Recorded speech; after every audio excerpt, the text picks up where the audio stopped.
I am told that Hazrat is ready to speak. A great faqih of our time, and one of the greatest scholars that this country of America has had the ability to host, the nephew of Huzur Muhaddis Kabir, the Khalifa of Huzur Taj al-Sharia and Huzur Muhaddis Kabir, our blessed and our beloved teacher, Hazrat Allama Mufti Faizan al-Mustafa Qadri, Hafizahullah Ta'ala. He will enlighten us with his blessed speech, and he will give to us the message of Sayyiduna Rasulullah sallallahu ta'ala alayhi wa sallam, the message of Islam. May Allah subhanahu wa ta'ala allow us all to benefit as much as possible from his enlightening words.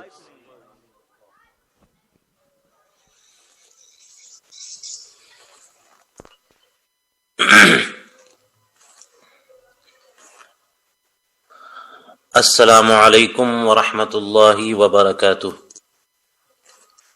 نحمده ونصلی ونسلم علی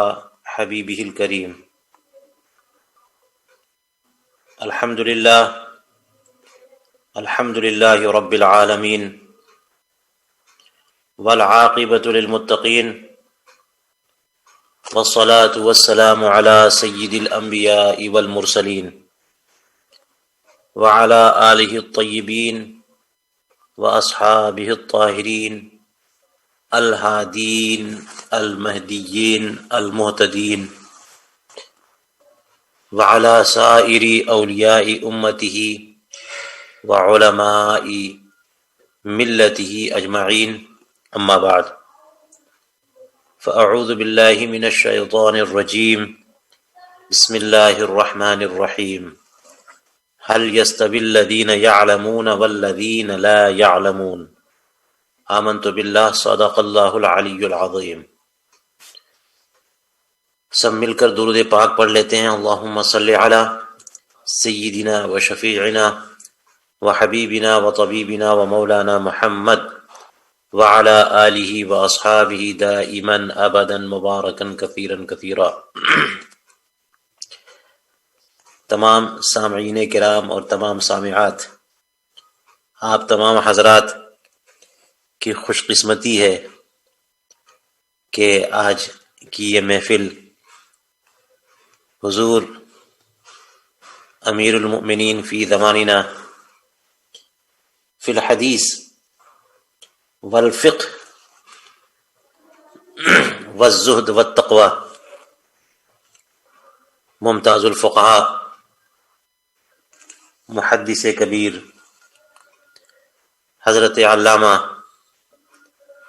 مولانا مفتی ضیاء المصطفیٰ قبلہ قادری رضوی حفظہ اللہ سبحانہ و تعالی من جملت شرور الناس، ان کی آمد ہے اور آج کا پروگرام انہی کے ساتھ خاص ہے۔ اب وہ جس موضوع اور جس حوالے سے بھی بیان فرمائیں، حضرت کو اختیار ہے، آپ حضرات ان کے ارشادات کو ایک ایک جملے لعل و گوہر سمجھ کر کے اپنے دامن مراد میں سمیٹنا ہے۔ یہ وقت ہے کہ حضور محدث کبیر مد ظلہ العالی کی ذات بابرکات پوری دنیائے سنیت کے لیے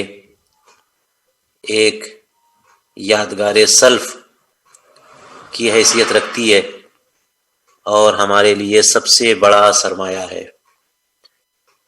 کہ ہم ان سے استفادہ کریں، فیض حاصل کریں۔ ہوتا یہ ہے کہ جب ہمارے بزرگ ہماری نگاہوں سے اوجھل ہو جاتے ہیں تو ہم لوگ صرف کفِ افسوس ملتے رہ جاتے ہیں، یادیں منعقد مناتے ہیں، تذکرے کرتے ہیں، اور اس کے علاوہ کچھ نہیں رہ جاتا۔ ایک نسبت رہ جاتی ہے، ایک یاد رہ جاتی ہے۔ مگر جب ہمارے درمیان ایسے علماء اور بزرگ تشریف فرما ہوتے ہیں تو ہم لوگ کما حقہ قدر نہیں کر پاتے۔ آج میں نے گزارش کی ہے حضرت سے کہ حضرت تشریف لائیں گے انشاءاللہ، اور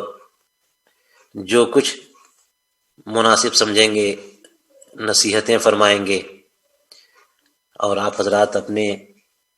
قلب و جگر کو اور اپنی سماعت کو کھلا رکھے ہوئے آپ کے ارشادات میں سے ایک ایک لفظ اپنے دل کے گہرائیوں میں اتارتے چلے جائیں گے۔ تھوڑی دیر کے لیے میں چند باتیں بطور تمہید عرض کرتا ہوں۔ وہ اللہ تبارک و تعالی نے قرآن مقدس میں جو ارشاد فرمایا کہ کیا علم والے اور بے علم برابر ہو سکتے ہیں؟ هل يستوي الذين يعلمون والذين لا يعلمون، جو لوگ جانتے ہیں اور جو لوگ نہیں جانتے، کیا یہ برابر ہو سکتے ہیں؟ علماء فرماتے ہیں کہ یہ حل استفہام انکاری کا ہے، یعنی ایسا ہو نہیں سکتا کہ پڑھے لکھے اور بے پڑھے برابر ہو جائیں، یا جاننے والے اور نہ جاننے والے دونوں برابر ہو جائیں۔ حضور غوث سمدانی محبوب سبحانی شیخ عبد القادر جیلانی غوث الاعظم رضی اللہ تعالی عنہ کا جب تذکرہ آتا ہے تو عموماً ہمارے خطبہ مقررین ان کی کرامتوں کا ذکر کرتے ہیں، اور صحیح بات بھی ہے کہ ان کی کرامتیں تواتر کے حد کو پہنچی ہوئی ہیں، اور اس قدر کثیر اور وافر ہیں کہ اتنی کرامتیں عام طور پر کسی اور ولی کے بارے میں سننے کو نہیں ملتی، کہ خاص ان کی کرامتوں پر مشتمل موٹی موٹی کتابیں بڑے بڑے علماء اور ائمہ نے تصنیف کی۔ آپ دیکھیں گے کہ کسی بزرگ کی حیات، خدمات، ان کے مقام و مرتبے کے تعلق سے جو کتابیں لکھی جاتی ہیں، وہ کتابیں ان کتابوں میں جن کتابوں کو اہم مانا جاتا ہے سند کے اعتبار سے، اتھارٹی کے اعتبار سے، سرٹیفیکیشن کے اعتبار سے کہ ان کی استنادی حیثیت کیا ہے، تو بہت لو لیول کی ملتی ہیں وہ، یعنی یا تو ملفوظات ہوتے ہیں، مکتوبات ان کے خطوط ہوتے ہیں، مجلسی گفتگو کرتے ہیں بزرگان دین، اس کو نوٹ کرنے والے کوئی مرید، کوئی خلیفہ، کوئی چاہنے والے ہوتے ہیں۔ وقت کے بڑے بڑے ائمہ اور اجلہ علماء نہیں ہوتے، عام طور پر ایسا نہیں، لیکن حضور پر نور غوث اعظم رضی اللہ تعالیٰ عنہ کی حیات و خدمات سے متعلق جو کتابیں معرض وجود میں آئیں، وہ وقت کے امام اور جلیل القدر فاضل اور عالم حضرات کی قلم سے آئے، ان کے قلم سے یہ کتابیں منسوب ہوئیں، معرض وجود میں آئیں، جن میں کئی کتابیں ہمارے سامنے ہمیں دیکھنے کو ملی، اور سب سے بڑھ کے حضور سیدی اعلیٰ حضرت فاضل بریلوی رضی اللہ تعالیٰ عنہ نے آپ کے تذکرے پر مشتمل کتاب بہجت الاسرار شریف کو ایک مستند ترین کتاب قرار دیا ہے۔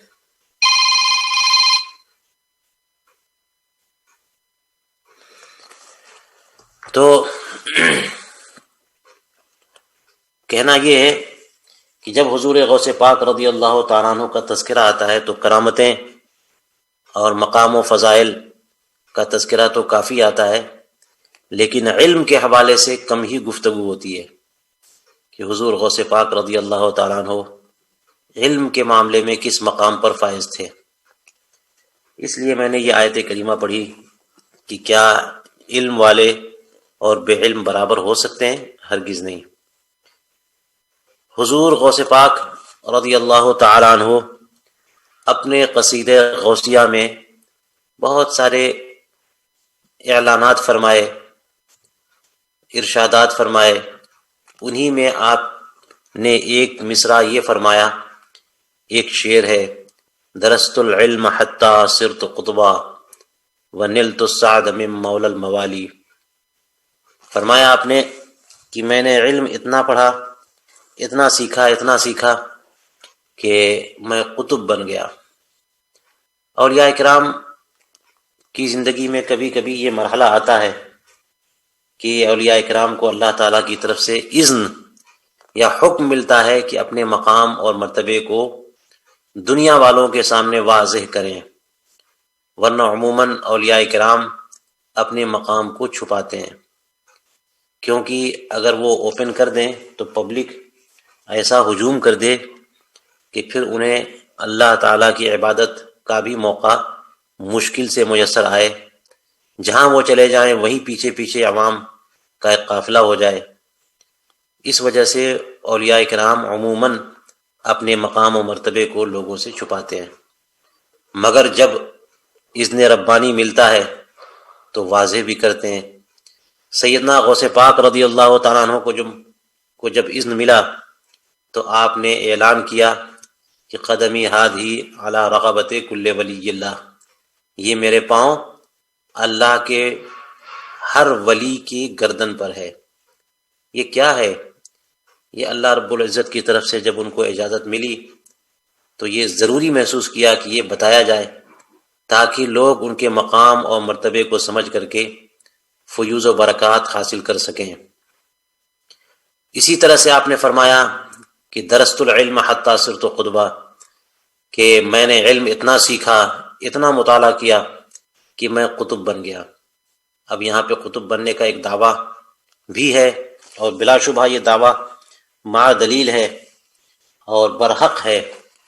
کہ اللہ تعالیٰ نے اس مقام پر انہیں فائز کیا، اور پھر انہیں اعلان کا اذن ملا تو وہ کیوں نہ اس کا اعلان کریں. لیکن اسی میں ایک ترغیب ہے ان کے ماننے والوں کے لیے، ان کے مریدین کے لیے، ان کو چاہنے والوں کے لیے، کہ کہیں ایسا نہ ہو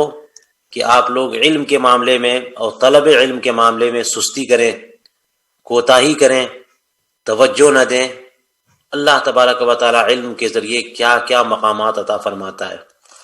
اور یہاں پر آپ نے فرمایا کہ میں نے اتنا علم حاصل کیا کہ میں مقام قطبیت تک پہنچ گیا. مقام قطبیت، ایک صاحب کا سوال میرے پاس آیا کہ سیدنا غوث پاک رضی اللہ تعالیٰ عنہ جو یہ اعلان فرما رہے ہیں تو اس میں علم کا تعلق مقام قطبیت سے کیا ہے؟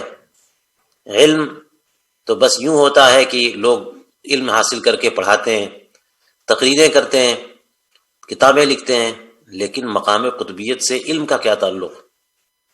تو اس پر میں نے عرض کیا کہ اللہ تبارک و تعالی نے جو کچھ دنیا کا نظام بنایا ہے، ایک ظاہری نظام ہے جو یہ منسٹرز، پریزیڈنٹ اور کانگریس مین اور پارلیمنٹ اور کورٹ، ان سب سسٹم سے یہ دنیا کا نظام چل رہا ہوتا ہے. جو لا اینڈ آرڈر کو لوگ کنٹرول کر رہے ہوتے ہیں کہ اگر یہ سارے لا اینڈ آرڈر اور لا انفورسمنٹ والی پوری باڈی یا پورا سسٹم ہوتا ہے، ان کو اگر ہٹا دیا جائے تو ہلچل مچ جائے، سب معاملات خراب ہو جائیں. تو یہ ایک ظاہری سسٹم ہے جو دنیا والے اس کو ہینڈل کرتے ہیں، مگر ایک باطنی نظام بھی ہے جو کہ اللہ کے اولیاء کرام اس پر فائز ہوتے ہیں اور وہ دنیا کے نظام کو چلاتے ہیں. انہی میں ان کو رجال الغیب کہا جاتا ہے، جن میں سب سے عظیم پوزیشن قطب کی ہوتی ہے. ان کے بعد بہت سارے لوگ اوتاد کرام اوتاد ہوتے ہیں، بدلائے اربعہ ہوتے ہیں، یا اس طرح سے بہت سارے مقامات ہوتے ہیں. تو حضرت غوث پاک رضی اللہ تعالیٰ عنہ کو سب سے عظیم ترین منصب اور پوزیشن دی گئی، اور وہ ہے مقام قطبیت. تو اسی لیے فرماتے ہیں کہ میں نے اتنا علم حاصل کیا کہ مقام قطبیت پر فائز ہو گیا. ظاہر ہے کہ جب وہ باطنی نظام ہے اس کائنات کو ہینڈل کرنے کا، اس سسٹم کو چلانے کا، تو اس میں تو پتہ نہیں کیا کیا معاملات ہوتے ہیں دنیا میں. اب اتنا عظیم نظام چلانا ہے تو کتنا عظیم علم ہونا چاہیے، کتنی نالج ہونی چاہیے، کس قدر معلومات ہونی چاہیے، شریعت کا علم، طریقت کا علم، معرفت، اور دنیا میں جو کچھ ہو رہا ہے، کہاں کس کے ساتھ کیا پریشانی ہے، کس کو پریشانی ہے تو اس پہ توجہ نہیں دینی ہے، کس کو توجہ دینی ہے وغیرہ، کتنا وسیع اور ہمہ جہت علم چاہیے، اور علم کے بغیر تو کچھ بھی نہیں ہو سکتا۔ اس لیے حضرت غوث پاک رضی اللہ تعالیٰ عنہ فرماتے ہیں کہ درست العلم حتی صرت قطبہ، میں نے اتنا علم حاصل کیا کہ مقام قطبیت تک فائز ہو گیا۔ مجھے یاد آتا ہے حضور اعلی حضرت عظیم البرکت امام اہل سنت مجدد دین و ملت امام احمد رضا فاضل بریلوی رضی اللہ تعالی عنہ کی بارگاہ میں ایک سوال آیا، کیونکہ حضور اعلی حضرت قدس سرہ بہت زیادہ عقیدت رکھتے تھے سیدنا غوث پاک رضی اللہ تعالیٰ عنہ سے، تو اس لیے ایک سوال آیا کہ وہ تو حنبلی تھے، حنبلی مذہب کے مطابق فتویٰ دیتے تھے، اور آپ حنفی ہیں، اور یہ کہ وہ جب حنبلی مذہب کے مقلد تھے تو پھر تو وہ مقلد ہوئے، تو اس تعلق سے کچھ سوالات کیے انہوں نے۔ رس حضرت امام اہل سنت رضی اللہ تعالیٰ عنہ نے ان کے جواب میں جو کچھ ارشاد فرمایا اس کا خلاصہ کچھ یوں ہے کہ حضور پر نور حضرت غوث اعظم رضی اللہ تعالیٰ عنہ کا مقام علم تو یہ ہے کہ آپ کو اللہ تعالیٰ نے عین الشریعت الکبریٰ تک رسائی عطا فرمائی ہے، عین وحی ربانی اور کتاب و سنت کے اہم ترین سرچشمے سے وہ علوم حاصل کرتے ہیں، اور ان کا مقام وہاں تک ہے، وہ جب چاہیں جس مسئلے میں چاہیں اللہ تبارک و تعالیٰ کے حکم اور رسول کریم علیہ الصلوۃ والسلام کی بارگاہ سے استفسار کر کے وہاں سے علم حاصل کر کے لوگوں کو بتا سکتے ہیں۔ اس لیے ایسا نہیں ہے کہ وہ مقلد محض تھے، وہ تو اجتہاد کے عظیم ترین منصب پر فائز تھے، لیکن جب انہوں نے دیکھا اپنے زمانے میں کہ جو 4 ارکان ہیں فقہ کے، حنفی، مالکی، شافعی، حنبلی، ان چاروں میں حنبلی مذہب کو کمزور ہوتا ہوا دیکھا اپنے عہد میں، ان کے علماء کم ہوتے جا رہے ہیں، ان کی کتابیں کم ہوتی جا رہی ہیں، تو دیکھا انہوں نے کہ حنبلی مذہب کمزور ہو رہا ہے، اس لیے اس کی تقویت کے لیے آپ نے اس مذہب کے مطابق فتوے دینے شروع کیے تاکہ چاروں مذہب قیامت تک زندہ، تابندہ اور پائندہ رہیں،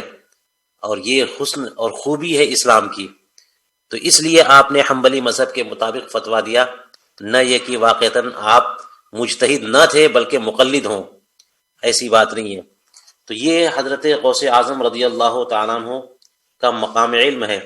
کتنی آسان سی بات ہے، بچہ جانتا ہے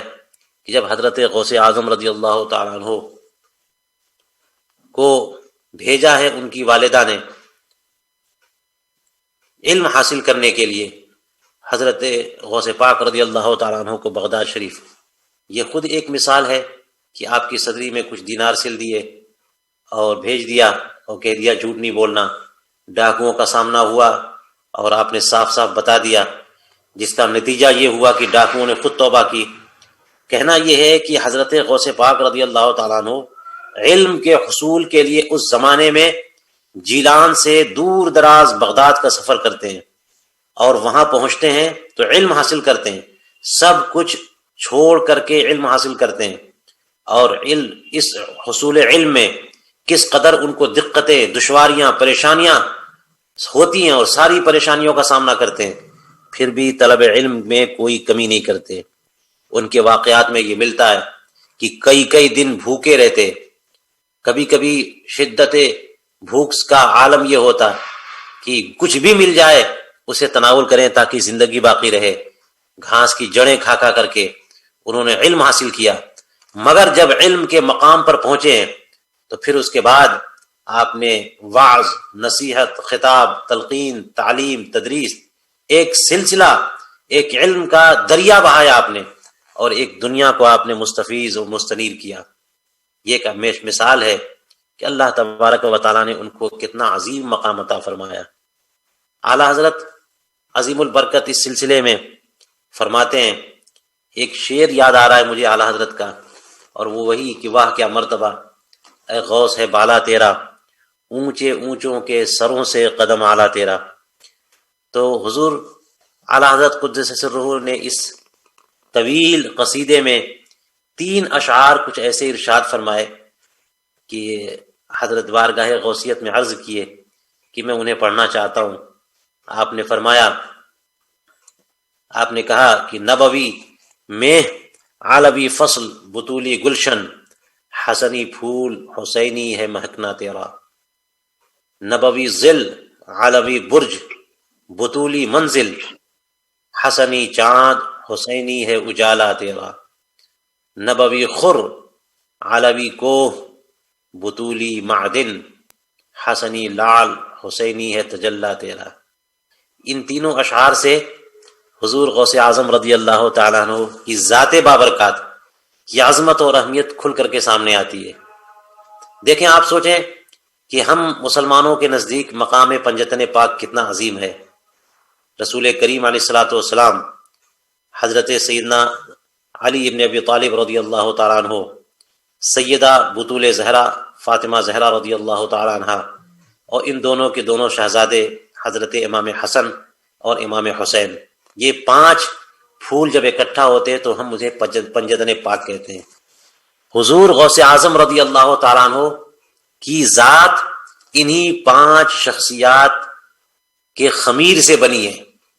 5 کے جلوے اکٹھا ہو گئے تو غوث اعظم رضی اللہ تعالیٰ عنہ کی ذات ہمارے سامنے آئی۔ ہے نا کتنی بڑی بات، کتنی عظیم بات کہ رسول کریم علیہ الصلوۃ والسلام نے اپنی بیٹی کو اپنے جسم کا ٹکڑا، اپنے لخت جگر فرمایا، آنکھوں کی ٹھنڈک فرمایا، اور یہ فرمایا کہ بضعۃ فاطمہ تو بضعۃ منی۔ حضرت سیدہ علی ابن ابی طالب رضی اللہ عنہ اپنے چچزاد بھائی کو اپنا داماد بنایا اور فرمایا کہ میری نسل اللہ نے علی کے پشت میں رکھی، اور پھر ان دونوں کے ملنے سے حضرت امام حسن اور امام حسین رضی اللہ تعالیٰ عنہما دنیا میں تشریف لائے۔ اب بعد میں کیا ہوا کہ حضرت امام حسن تو شہید ہو گئے اور امام حسین بھی شہید ہو گئے، لیکن امام حسن کی نسل سے جو اولاد ہوئی ان سے، اور امام حسن کی، امام حسین کی نسل سے جو اولادیں ہوئی، تو حضرت غوث اعظم رضی اللہ تعالیٰ عنہ کا آبائی سلسلہ امام حسن کی طرف جاتا ہے، اور آپ کی والدہ کا سلسلہ شجر نسب امام حسین کی طرف جاتا ہے، جس کی وجہ سے آپ نجیب الطرفین سید قرار پاتے ہیں کہ آپ کی والدہ امام حسین کی نسل سے تھیں اور ان کے والد امام حسن کی نسل سے تھے۔ اس طرح سے آپ نجیب الطرفین، یعنی دونوں کے فیوز و برکات ملے، دونوں نسب یہاں پر جا کر کے اکٹھا ہو گئے تو حضرت غوث اعظم رضی اللہ تعالیٰ عنہ کا وجود ہوا۔ تو آپ نے فرمایا، اعلیٰ حضرت نے فرمایا، نبوی میں عالوی فصل بطولی گلشن، حسنی پھول حسینی ہے مہکنا تیرا۔ میں تو بارش کو کہتے ہیں کہ نبوی میں یہ نبی کی بارش ہوئی ہے، یہ پانی جو ہے وہ نبی اکرم صلی اللہ علیہ وسلم کا پانی موسلا دھار گرا ہے۔ عالوی فصل، فصل تو کراپس کو کہتے ہیں جو پودے اگتے ہیں، جو فصلیں لہلہاتی ہیں، تو اس نبوی بارش سے جو فصل اگی ہے وہ کون سی فصل ہے؟ وہ عالوی فصل ہے، وہ کراپس، وہ درخت یا پودے، یہ سب سیدنا علی ابن ابی طالب کے پودے ہیں، لیکن ان پودوں کے ذریعے پھل آتے ہیں، پھول آتے ہیں، اور اناج اور غلے آتے ہیں، تو یہ پھل اور پھول مل کر کے ایک گلشن بنتا ہے، ایک لالہ زار بنتا ہے۔ تو وہ گلشن کیا ہے؟ بطولی گلشن، وہ سیدہ فاطمہ زہرا کا گلشن ہے۔ اور فصل اور گلشن دونوں سے مل کر کے پھول تیار ہوتے ہیں، تو آپ فرماتے ہیں حسنی پھول حسینی مہکنا تیرا، یعنی حضرت غوث پاک رضی اللہ تعالیٰ عنہ اس فصل اور اس گلشن کی پیداوار ایک پھول ہیں اور حسنی پھول ہیں، لیکن ان کا مہکنا کیا ہے؟ حسینی مہکنا ہے۔ آپ نے فرمایا کہ نبوی میں کے بعد فرمایا نبوی ظل عالوی برج بطولی منزل، حسنی چاند حسینی ہے اجالا تیرا، یعنی حضرت غوث اعظم رضی اللہ تعالیٰ عنہ حسنی چاند ہیں، یہ چاند ہیں، لیکن چاند کے لیے پتا ہے کہ چاند کی چمک اپنی ہی نہیں ہوتی ہے، بلکہ سورج کی چمک جب اس پر پڑتی ہے تو ریفلیکشن ہوتا ہے، اور پوری دنیا سمجھتی ہے کہ یہ چاند چمک رہا ہے. چاند نہیں چمکتا، وہ سورج کا ریفلیکشن ہے. تو آپ فرماتے ہیں کہ نبوی ظل، یہ جو کچھ سایہ ہے وہ نبی اکرم صلی اللہ علیہ وسلم کی روشنی ہے، ان کا سایہ ہے، ان کے تجلی ہے. اور وہ پڑی ہے کس پر؟ فرماتے ہیں عالوی برج، بطولی منزل. ایک سورج جب، یا چاند یا سورج، یہ جب گردش کر رہے ہوتے ہیں، اپنے آربٹس میں گردش کر رہے ہوتے ہیں، تو ان کے مقامات کو 12 حصوں میں تقسیم کیا جاتا ہے فن ہیئت میں، فلکیات میں، اور ان کو 12 برجوں پر تقسیم کر کے الگ الگ نام دیا گیا. اور ہر برج کی پھر 30 منزلیں متعین کی گئی، ہر منزل میں کتنے کتنے دن سورج رہتے ہیں. تو اس لیے فرمایا کہ یہ روشنی تو نبی کی ہے، اور جو برج ہے وہ علی کا برج ہے، اور جو برج، اس برج میں جو منزلیں ہیں جہاں سورج یا چاند چلتا رہتا ہے، وہ بطولی ہے، حضرت فاطمہ زہرا رضی اللہ تعالیٰ عنہا کی منزل ہے. اور اس میں جو چل کون رہا ہے؟ حسنی چاند. یہ چاند حسنی ہے، اور اس چاند کی جو روشنی ہے، فرمایا حسنی چاند حسینی ہے اجالا تیرا. آخر میں فرماتے ہیں کہ نبوی خر علوی کوہ بطولی معدن حسنی لال حسینی ہے تجلا تیرا. حسن لال، لال جس کو کہتے ہیں نا، لال، لام عین لام، یعنی جس کو، جو ایک پتھر ہوتا ہے بڑا زبردست ہوتا ہے، چمکتا ہوا ہے، اس کی رونق، اس کی روشنی، اس کی تابندگی لوگوں کی نگاہوں کو خیرہ کر دے، بڑا قیمتی پتھر ہے، یہ پہاڑوں سے نکلتا ہے. تو حضرت غوث اعظم رضی اللہ تعالیٰ عنہ یہ حسنی لال ہے. لیکن کیا لال یوں ہی بن جاتا ہے؟ یہ پہاڑوں کی جو مائنز ہوتی ہیں، اب پہاڑ دیکھیں کہ اوپن فضا میں ہوتا ہے، اس کے اوپر کوئی درخت نہیں ہوتے، مسلسل اس پر سورج کی تمازت اور حرارت اور گرمی پڑتی ہے، تو اس کی وجہ سے پہاڑوں کا جو سینہ ہوتا ہے وہ گرم ہوتا ہے، دھکتا ہے اور جلتا ہوا. اور جو جلتا ہے، دھکتا ہے، تو اس کے اندر بہت سارے کیمیکل چینجز ہوتی ہیں. ان کیمیکل چینجز کے ذریعے اس میں کوئلے پیدا ہوتے ہیں، سونے اور چاندی اور مختلف قسم کے جو ہے وہ جواہرات پیدا ہوتے ہیں، اور مختلف قسم کے اسٹونز پیدا ہوتے ہیں. یہ جو پہاڑوں کے اندر کیا کچھ ہو رہا ہوتا ہے، یہ سورج کی گرمی اور حرارت کا نتیجہ ہوتا ہے. تو اعلیٰ حضرت فرماتے ہیں کہ نبوی خر کا، جو خورشید کا مخفف ہے، یہ نبوی سورج ہے. اور نبوی سورج، اس کی تمازت، اس کی حرارت کہاں پڑی ہے؟ عالوی کوہ پہاڑ کو کہتے ہیں. سیدنا علی ابن ابی طالب وہ پہاڑ ہیں جس پر نبی کا سورج جو ہے اس نے اپنی حرارت ڈالی ہے. تو اس کو، اس پہاڑ کے اندر معدن، جو مائن ہے وہ کس کا ہے؟ بطولی معدن. نبوی خر علوی کوہ بطولی معدن. یہ بطولی کان ہے، یہ بطولی مائن ہے. اس بطولی مائن یعنی علوی پہاڑ کے اندر جو مائن ہے وہ حضرت فاطمہ زہرا رضی اللہ تعالی عنہا کا مائن ہے، اور اس کے اندر جو پیدا ہوا وہ کیا ہے؟ حسنی لال. اور اس حسنی لال کا تجلا، اس کی چمک، اس کی دمک، اس کی تابانی، فرمایا حسنی لال حسینی ہے تجلا تیرا. یہ 3 اشعار میں اعلی حضرت امام اہل سنت قدس سرہ العزیز نے حضور غوث اعظم رضی اللہ تعالی عنہ کی پوری شخصیت کا انعکاس کر دیا ہے کہ یہ پنجتن پاک رضوان اللہ تعالی علیہم اجمعین کا خلاصہ ہے. حضرت غوث اعظم رضی اللہ تعالیٰ عنہ، ان کے خمیر سے ان کا وجود بنا ہے. اللہ تبارک و تعالیٰ سے دعا ہے کہ اللہ تبارک و تعالیٰ ہمیں ان بزرگوں کے فیوز و برکات سے وافر حصہ عطا فرمائے. حضور محدث کبیر کی زبان فیض ترجمان سے انشاءاللہ چند ہی منٹ میں ہم کچھ الفاظ، کچھ کلمات سنیں گے. پھر عرض ہے کہ اس زمانے میں حضور محدث کبیر کی جو شخصیت ہے، کوئی مثال، کوئی نظیر نہیں ہے. آپ کو یہ پتہ ہونا چاہیے کہ ہر زمانے میں اللہ کے رسول صلی اللہ علیہ وسلم کے نائبین اس دنیا میں رہتے ہیں. اس دور میں حضور کریم علیہ الصلوۃ والسلام کے نائب، اور پھر ان کے نائب کے نائب یعنی حضور غوث اعظم رضی اللہ تعالیٰ عنہ کے نائبین میں سر فہرست حضور محدث کبیر کا نام نامی لیا جا سکتا ہے. نہ